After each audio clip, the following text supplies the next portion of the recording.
मानेसर नगर निगम में प्रचार प्रसार तेज हो गया है। आज भाजपा प्रत्याशी सुंदरलाल सरपंच ने कई गांवों का दौरा किया। इस दौरान सुंदरलाल सरपंच का लोगों ने स्वागत किया और उन्हें विश्वास दिलाया कि आने वाली 2 तारीख को उन्हें जीत दिलाएंगे। इस बीच सुंदरलाल सरपंच ने लोगों को विश्वास दिलाया कि यदि उन्हें लोगों का आशीर्वाद मिला तो अगले 5 साल मानेसर की तकदीर और तस्वीर दोनों ही बदल देंगे।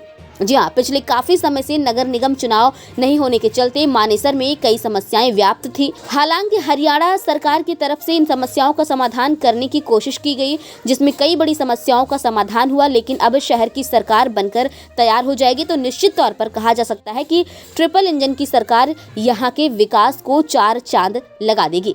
सुंदरलाल सरपंच ने कहा कि उन्होंने सरपंच रहते हुए गांव के विकास कार्य कराए हैं और उन्हें भली भांति पता है कि किस तरह से ग्रामीण और शहरी इलाकों में विकास को गति दी जा सकती है। देखिए, तीसरा कार्यक्रम है मेरा, वैसे तो 5वां कार्यक्रम है, लेकिन एक मैंने मंदिर से आज मत्था टेक के शुरुआत की थी। मैं उसको कैसाबेला सोसाइटी के बाहर सेक्टर 82 में, तो वहाँ के जो मंदिर कमेटी थी वो आई कि बोल भाई साहब, आप कल से टिकट मिलने के बाद आप गांव में वोट की अपील करने जा रहे, तो हमारा निवेदन है कि आप हमारे मंदिर में एक बार मत्था टेक के जाए। मैंने उनका निमंत्रण स्वीकार कर लिया था और वहाँ हम मंदिर में मत्था टेक के उसके बाद हमारी वार्ड नंबर जो 19 की प्रत्याशी है उनके कार्यालय का शुभारंभ था। वहाँ हमारी प्रदेश अध्यक्ष महिला मोर्चा बहन उषा प्रियदर्शी जी इनॉग्रेशन करने के लिए आई थी कार्यालय का, तो उनके साथ भी मुझे उस सभा में और उस कार्यालय के उद्घाटन में रहने का सौभाग्य प्राप्त हुआ। उसके बाद मेरा गढ़ी गाँव में मेरा और मेरे दोनों वार्ड के जो काउंसलर हैं उनका भव्य और शानदार स्वागत वहाँ किया गया है। उसके बाद हम गोपालपुर में गए और अभी हरसरू में हमारा ये तीसरा कार्यक्रम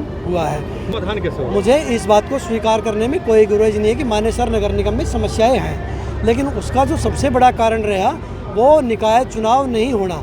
अगर हम 2021 मतलब 20 के लास्ट की बात करें, 23 दिसंबर 2020 को नगर निगम मानेसर का गठन हुआ था, तो उस गठन के बाद जब पंचायती राज यहाँ, तो हमारे सभी सरपंच साथियों ने लगातार यहाँ बहुत बेहतरीन विकास कार्य किए थे और सारे गांव यहाँ खुशहाल थे। लेकिन नगर निगम का गठन होने के बाद यहाँ निकाय चुनाव हुए नहीं, 4 साल से ज़्यादा का लंबे समय यहाँ लग गया। और स्वाभाविक सी बात है कि जब कोई चुनी हुई शहर की छोटी सरकार नहीं तो उसका नुकसान यहाँ होना था। अधिकारियों के हाथ में पूरी पावर थी, जनता का कोई चुना हुआ या यहाँ के मतदाताओं का चुना हुआ नुमाइंदा कोई था नहीं, तो काम जितने यहाँ होने चाहिए थे वो काम नहीं हो पाए।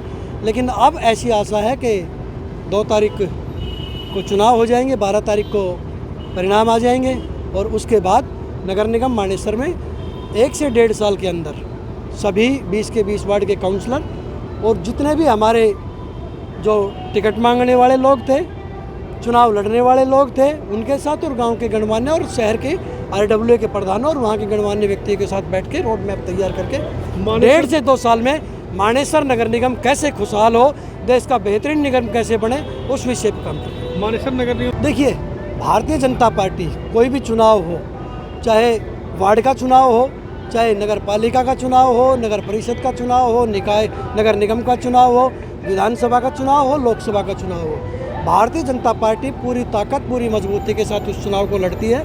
और यहाँ लोकतंत्र के इस महापर्व में चुनाव लड़ने का अधिकार सभी को है।